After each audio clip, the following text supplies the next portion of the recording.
Have you ever seen someone so obsessed with winning, they'd risk their own life and maybe even yours to win? Formula One is a sport fueled by adrenaline, money, and massive egos, but there's one driver who pushed it further than anyone else, so far that people are still arguing about him decades later. His name, Ayrton Senna. Ayrton Senna wasn't just a great driver, he was a living legend. If you ask anyone who has watched Formula One in the 80s or 90s, they'll tell you Senna didn't just drive, he performed miracles, especially when it rained. People swore he could control the weather. Someone who was so talented, fans thought he had a secret deal with God himself. But here's the thing, for all of his talent, Senna didn't just leave behind trophies. He left behind a trail of angry rivals, wrecked cars, heated arguments. Some people think he's a hero, others call him reckless, even dangerous. So what made Ayrton Senna so controversial? Buckle up because you're about to find out. Ayrton Senna was born in Sao Paulo, Brazil, and from day one he was obsessed with speed. His family was relatively wealthy, with his dad owning a factory. This would be incredibly helpful in jump-starting a career in racing. At age 13, his dad built him a go-kart powered by a lawnmower engine. Imagine that. Little Ayrton took that homemade cart and started racing against kids with much fancier equipment. And guess what? He smoked them. He climbed through the ranks quickly. By the early 1980s, he was dominating British Formula 3, a super competitive series full of talented drivers. He didn't just win races, he crushed spirits. Drivers started noticing something weird about him. He had zero fear. They said it was like racing against a ghost. He wouldn't blink, he wouldn't back down. Here's something wild. Senna actually believed racing was spiritual. He talked about driving as if he was having conversations with God at 200 miles an hour. Sounds crazy, right? Well, that belief made him feel invincible, like nothing could stop him. Senna was at the peak of his powers when he joined McLaren in 1988, teaming up with Alain Prost, another legend. Prost was calm, calculated. He was nicknamed the Professor for how carefully he raced. Senna, on the other hand, complete opposite. He was pure fire, driven by emotion, instincts. Putting these two together was like throwing gasoline on an open flame. In 1989, things exploded at the Japanese Grand Prix.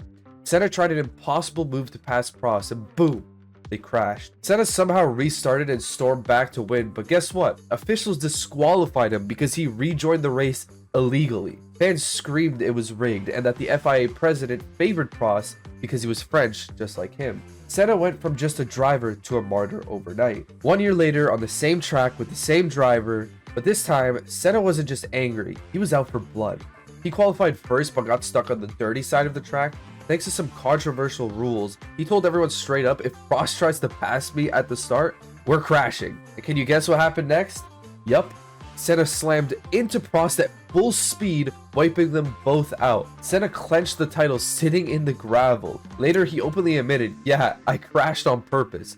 Fans were shocked. Even Senna's biggest supporters had to admit he might have gone too far this time. Think about it. He admitted to crashing on purpose just to win a championship. That takes guts, but also made him a villain to many. He was willing to wipe out anyone. Was he brave or was he just reckless? Senna drove with a mentality that made jaws drop. He once famously said, if you no longer go for a gap, you're no longer a racing driver. And if you no longer go for a gap that exists, you're no longer a racing driver. Because we are competing. We are competing to win. To him, if you didn't put everything on the line, you weren't worthy of racing at all.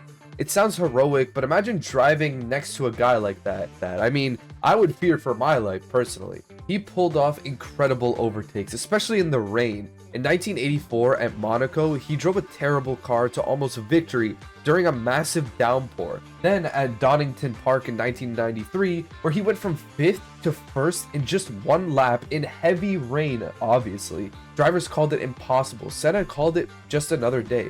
But here's the thing. His bravery often turned into recklessness. He forced other drivers to choose between backing down or crashing. Some drivers hated racing against him because they knew if Senna saw a tiny opening, he'd shove his car right into it. No questions asked. So this brings us to the main question. Was Ayrton Senna a brave genius or a dangerous driver who put others at risk? When Senna tragically died in 1994 at Imola track in Italy, the entire racing world stopped. Millions of people attended his funeral in Brazil. He was like a king there. After his death, Formula One made massive changes to safety rules, which probably saved hundreds of lives since. But even decades later, people still argue. For every fan calling him the greatest driver ever, someone else says he's reckless and arrogant. And honestly, they both might be right. Senna wasn't perfect, but he never pretended to be. He drove like he lived, right at the edge, pushing every limit. His charity foundation, set up after his death, has educated millions of poor kids in Brazil. It's proof that off the track, Senna had a huge heart, even though on the track, he could be a little ruthless. The truth is, legends are complicated. Nobody wants to talk about boring heroes. They want controversy, drama, something to argue about at dinner tables and online forums. And Senna gave us all of that in bucket loads. So what's the real legacy of Ayrton Senna? Is he the greatest of all time, or just Formula One's biggest troublemaker? Maybe he's both, because greatness isn't about being perfect. It's about doing things nobody else would dare to do. Ayrton Senna didn't just race, he made racing unforgettable. He showed the world how passion can push someone beyond human limits, for better or worse. At the end of the day, that's why people still remember him, because Senna made us feel something. Anger, awe, respect, maybe even fear. And isn't that what real legends do? Whether you love him or hate him, Ayrton Senna was impossible to ignore. And decades after his death, we're still here debating his legacy. Was he a hero who changed the sport forever, or a reckless driver who crossed too many lines? Well, it's up to you. Do you think Ayrton Senna deserves the title of the most controversial driver in F1? Or is there someone else who takes that spot? Drop your thoughts in the comments below. Let's see who gets the most votes. Oh, and if you enjoyed this video,